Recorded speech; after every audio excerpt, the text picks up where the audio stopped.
Meu nome é Lucas, este é o Diário de Leitura e hoje eu trago 10 livros que eu tenho aqui na minha estante que também falam sobre outros livros, ou seja, livros sobre livros, livros sobre literatura. Livros que eu acredito que possam ajudar vocês a ter uma experiência mais rica com a literatura, compreender mais certos gêneros literários ou escritores em específico. Para todos esses livros, eu vou deixar aqui na descrição do vídeo o título, o nome do escritor e um link no qual você pode descobrir mais a respeito. Para todos os livros também em que há um vídeo específico aqui no canal, eu vou deixar o link para que você possa se aprofundar. Então vamos começar por esse livro que eu considero básico para um leitor experiente ou para um leitor que está se iniciando agora, que é Como Educar Sua Mente para Ler e Entender os Grandes Autores, da Susan Weisbauer.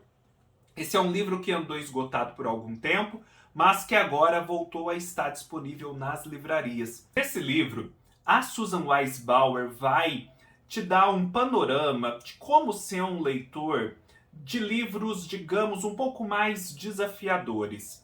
Se você é um leitor de livros de romance policial ou de livros de fantasia, livros mais leves, mais envolventes, thrillers, e quer talvez dar um passo avante naqueles livros considerados difíceis, desafiadores, que você não entende muito bem por que são tão aclamados, afinal às vezes causam uma sensação de estranhamento, esse livro é uma ótima opção. Por quê? Porque ele vai te mostrar em que prestar atenção em cada um dos gêneros literários constituídos por esses livros ditos sérios, por que esses livros são importantes, o que há de graça neles, como lê-los, como ter uma experiência mais fluida. E a Susan Weisbauer vai também te passar uma lista muito bacana de quais são os principais livros de cada um desses gêneros, de modo que ela vai te trazer um roteiro para uma formação humanística, digamos assim, para você se iniciar nesse mundo e saber onde você vai começar e para onde você vai ir, quais são os passos a serem dados. E ela não vai só fornecer uma lista, ela vai também fazer uma descrição de cada um desses livros da lista e vai dizer o que há de importante neles. Então, o livro da Susan Weisbauer também funciona muito para um leitor experiente, porque ele te traz novos insights sobre obras que às vezes você já conhece. Ele vai falar dos romances, que é o gênero literário talvez mais consagrado hoje em dia no Ocidente, e ela fala dos romances como a história das pessoas. Leia a história através dos romances. Depois ela vai falar da história do eu, ou seja, de autobiografias e memórias, que também é um gênero muito interessante e que é muito bacana para quem está começando aí no universo de leituras mais densas, porque ao mesmo tempo que ele traz uma densidade, um aprofundamento, ele ainda é leve, ele ainda é fluido. Depois tem a história do passado, narrativas de historiadores e políticos, né? Que são os livros de não ficção, os livros sobre história, sobre as sociedades, que versam sobre as ciências humanas. E depois o palco do mundo, ler a história através do teatro. A Susan Weisbauer te traz muitos insights aqui do porquê é importante, do porquê é muito enriquecedor ler teatro, coisa que a gente não tem muito hábito de fazer. E por fim, ela vai falar da história refratária, os poetas e seus poemas. E essa sessão é especialmente interessante, e aí eu falo principalmente com o leitor já experimentado, porque muitas vezes o leitor já experimentado, ele lê romances, ele lê não ficção, memórias, mas ele não lê poesia. E a Susan Weisbauer vai trazer muitas instruções bacanas e leves para você entender melhor como um poema funciona. O bacana desse livro é que ele não é pesado. Alguns outros livros que te instruem a ler, os clássicos ou coisa parecida, parece que depositam nas costas do leitor um fardo muito pesado de carregar. Eles prescrevem tantas regras para você fazer uma leitura que ao final você já fica cansado antes mesmo de ler um livro. E diante da perspectiva de ter que fazer tantas coisas em relação à leitura, desanima completamente de pegar um livro para ler. O que a Susan Weisbauer pontua aqui é muito sutil e ao mesmo tempo eficaz e não torna a sua leitura um fardo pesado de carregar. Por isso que é algo muito aplicável no dia a dia, muito pé no chão e acessível, e por isso vale muito a pena. Tem vídeo aqui no canal. Depois eu trago um outro livro que também estava esgotado e que agora ganhou uma reedição que me deixou bastante feliz, que é As Raízes do Romantismo, de Isaiah Berlin. E eu trago esse livro aqui, há vídeo para ele aqui no canal, com um aprofundamento, não só para que você entenda melhor sobre esse movimento artístico tão importante que é o romantismo. Sim, você vai entender melhor sobre o romantismo depois desse livro. Mas porque, na minha visão, esse livro te traz muitas coisas importantes que você precisa saber a respeito das artes de um modo geral. E ele faz isso com profundidade e acessibilidade ao mesmo tempo. Esse não é um livro hermético, esse não é um livro para especialistas, apesar de ser um livro denso. Por que eu falo assim de uma forma mais ampla a respeito desse livro?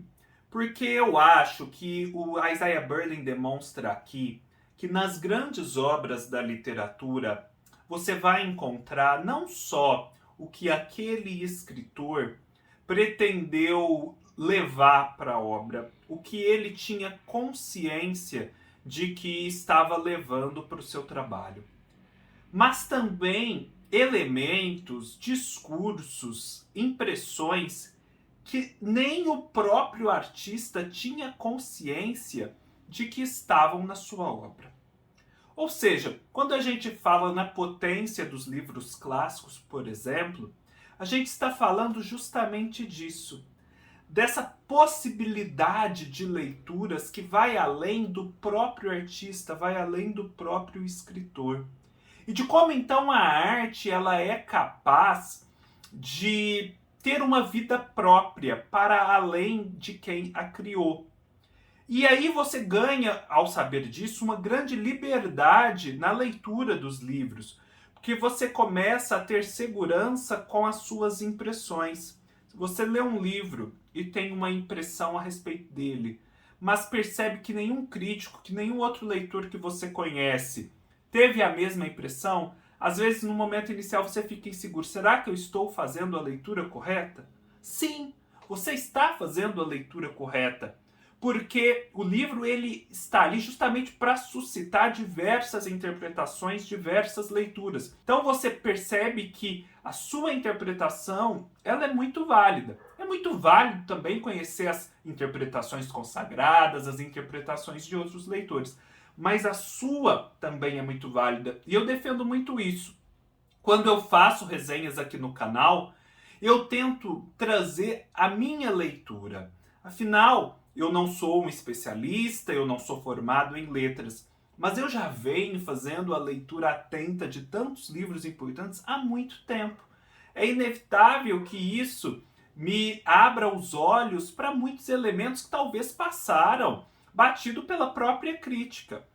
E aí eu trago isso para os meus vídeos. Mas você, leitor, que não é um booktuber, que simplesmente lê os livros aí na sua casa, também pode fazer isso e isso torna a experiência muito mais legal. Depois eu trago um livro que, apesar de falar sobre um outro livro, ele também tem uma pegada mais genérica, no sentido da vida intelectual e da leitura de um modo geral. Outro livro que tem vídeo aqui no canal, que é Uma História Natural da Curiosidade, do Alberto Mangel.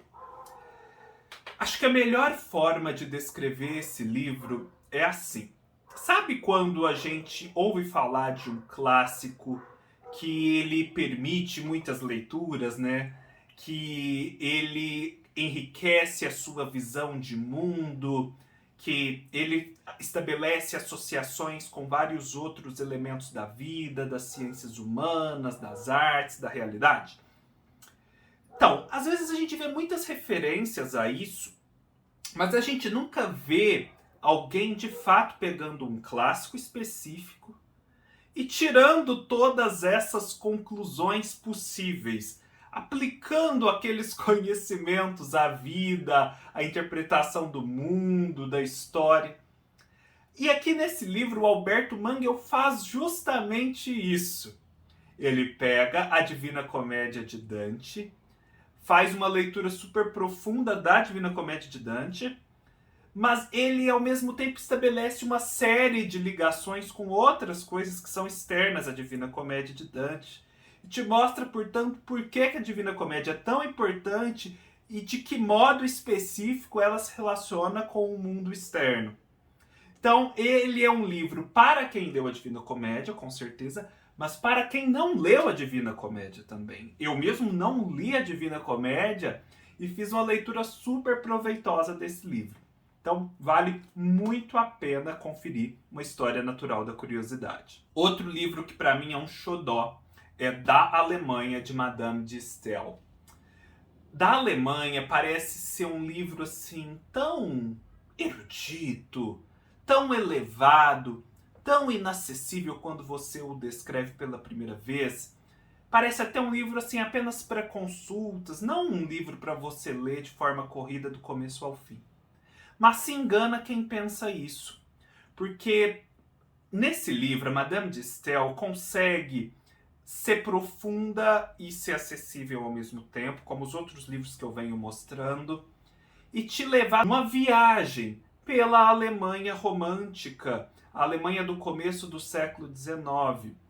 Uma viagem que ela mesma empreendeu. A Madame de Staël era uma nobre ali de origem franco-suíça e que, por conta da ascensão de Napoleão, foi instada a deixar a França. Ela tinha divergências sérias com Napoleão. E ela então decidiu fazer uma viagem pela Alemanha. A Alemanha, na época, não era vista com bons olhos do ponto de vista artístico e intelectual pelos outros europeus. Os alemães eram meio que vistos como fechados, os caipiras da Europa, digamos assim. É difícil para nós pensarmos isso hoje em dia porque essa visão definitivamente se alterou bastante. Mas na época era assim que funcionava, né? A França era o grande polo, então os franceses olhavam para lá com um olhar de superioridade. E a Madame de Staël, quando vai para a Alemanha na época, percebe que as artes e a intelectualidade ali estão fervilhando. E ela decide relatar isso nesse livro, e com isso ela leva o que nascia na Alemanha, que era o romantismo, para o restante da Europa. Este livro é o grande responsável por difundir o romantismo para além das fronteiras da Alemanha. E ela faz isso assim, analisando as características do povo alemão, dos lugares pelos quais ela passa, dos hábitos, falando sobre os artistas que ela vai encontrando, os filósofos, são todos grandes artistas, grandes filósofos, associando aquilo às características mais gerais do povo alemão. Ela descreve obras de vários artistas do período, de vários filósofos, faz uma breve síntese, mas muito eficaz dessas obras.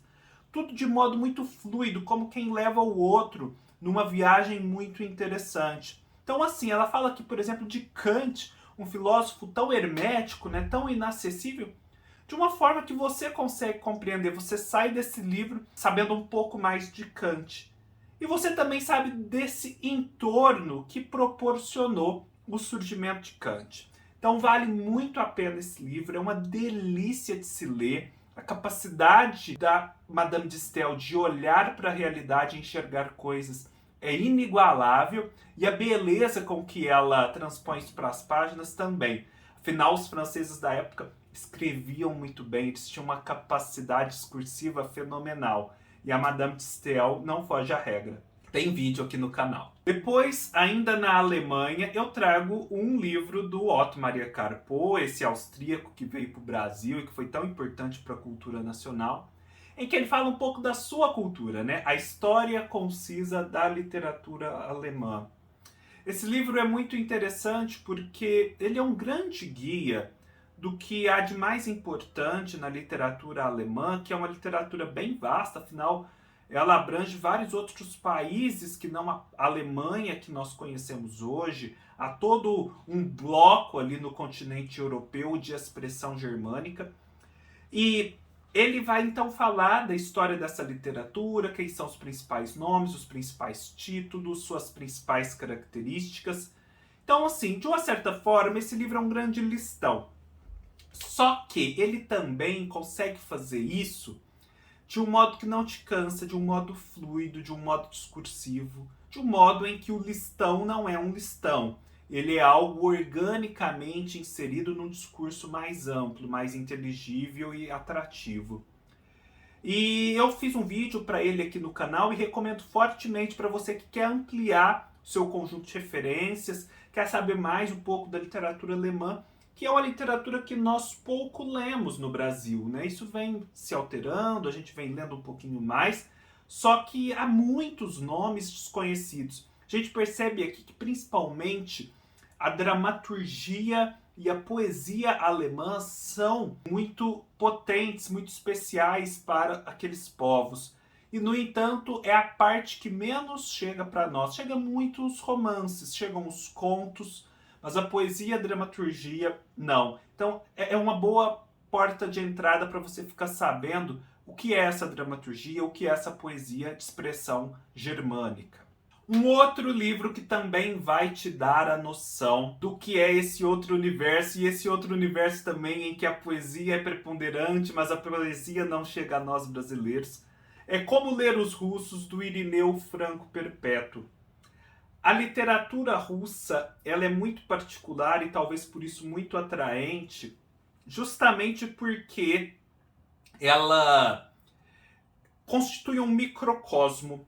Aqueles escritores se leem mutuamente, se comentam mutuamente, se referem mutuamente, tratam dos mesmos problemas, têm o mesmo conjunto de referências. E os leitores russos são muito ávidos e muito dedicados aos seus escritores, né? Na Rússia, os poetas são heróis nacionais.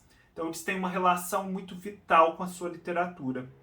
Então, esse microcosmo, ele precisa de umas chaves para ser acessado.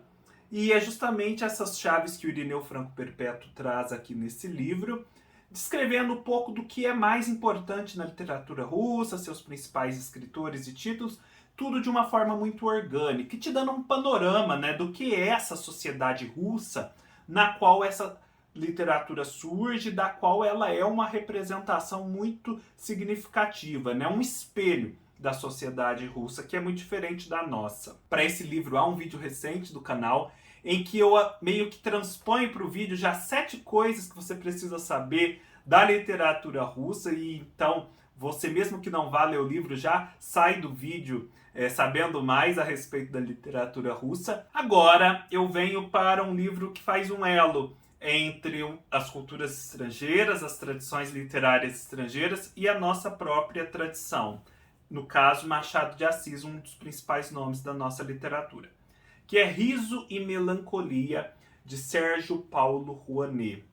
Esse livro, ele vai pegar Memórias Póstumas de Brás Cubas, do Machado de Assis, e vai identificar em Memórias Póstumas certas características que são atribuídas geralmente à influência que um escritor inglês chamado Lawrence Sterne exerceu sobre Machado de Assis.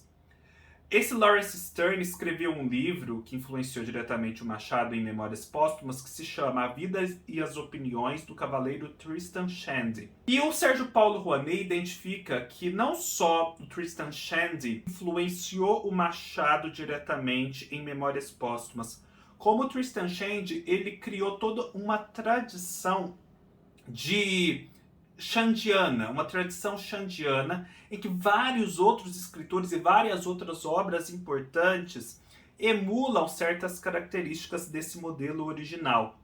Então ele vai fazer um panorama, né, dessa tradição e em profundo diálogo com o próprio Machado de Assis. Então é uma forma de você entender melhor o próprio Machado de Assis e de também conhecer esses livros que o influenciaram. Aproveitando que nós estamos aí comemorando o centenário de Ulisses, do James Joyce, Eu trago um livro que eu tenho aqui guardado para quando eu mesmo for ler o Ulisses, coisa que eu ainda não fiz, mas pretendo fazer no médio prazo. Que é, sim, eu digo sim, uma visita guiada ao Ulisses de James Joyce, do Caetano Galindo.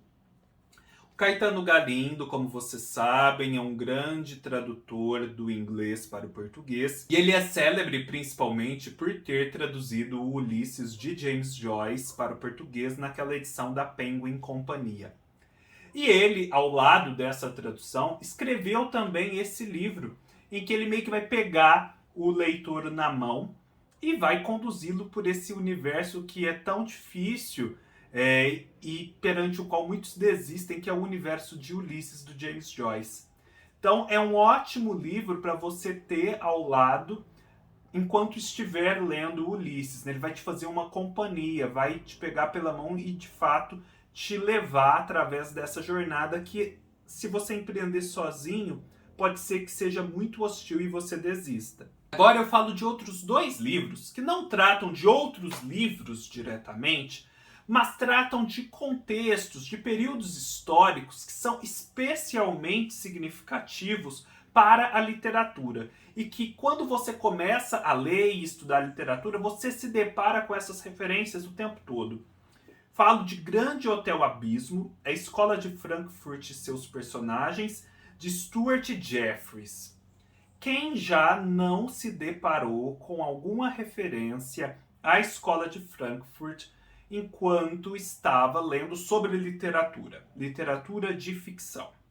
Pois é, você sente então a necessidade de compreender um pouco mais do que é essa Escola de Frankfurt, quem são esses escritores, quais são as principais características desse movimento, a fim de se situar melhor quando essa interseção entre Escola de Frankfurt e literatura de ficção surgir.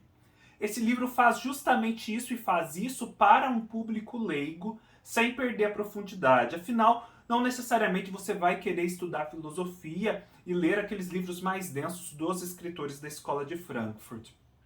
E é muito interessante porque a gente vê a singularidade daquele grupo que começa em Frankfurt ali na década de 30, sobretudo vindo da classe judaica, da burguesia judaica da Alemanha, mas que por conta do nazismo precisa sair da Alemanha, se refugia lá nos Estados Unidos, em Los Angeles, próximo a Hollywood, num contexto completamente diferente das ideias que eles tinham, e ali fazem uma interseção com a cultura norte-americana e depois voltam para a Europa. A gente percebe que como que eles lidam com o marxismo é uma forma muito particular de se lidar. A gente percebe as tensões que o grupo deles tem com o próprio marxismo tradicional. Enfim, este livro te esclarece muita coisa, acaba com várias lendas urbanas que você possa ter na mente a respeito da Escola de Frankfurt, te permite compreender melhor quando alguma referência à Escola de Frankfurt surge.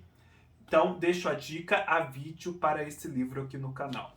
E na mesma linha, eu trago no Café Existencialista o retrato da época em que a filosofia, a sensualidade e a rebeldia andavam juntas, de Sarah Bakewell, que vai falar do existencialismo, que talvez até mais do que a Escola de Frankfurt tem profunda relação com a literatura do século XX. Até porque os filósofos do movimento existencialista são muitas vezes também escritores de ficção, como Jean-Paul Sartre, a Simone de Beauvoir e Albert Camus. Aqui então a gente vai acompanhar a vida aventurosa desses personagens, afinal eles tiveram vidas privadas muito interessantes, como esse movimento se constituiu, quais são as suas principais ideias, quais são as suas principais influências no mundo da cultura, as principais obras, os principais lances da biografia desses grandes nomes que eu já citei. Então, é um livro indispensável para você compreender melhor a literatura do século XX, compreender melhor a própria literatura brasileira, que foi tão influenciada pelos franceses. Também há vídeo para este livro aqui no canal. É isso, pessoal. Eu espero que vocês tenham gostado do vídeo. Se gostaram, deem um like, deixem aqui seus comentários, se inscrevam no canal, sigam-me nas minhas outras redes sociais, o Instagram e o Scoob, leiam-me no meu blog, todos os links estarão aqui embaixo. E nos vemos numa próxima oportunidade. Até mais.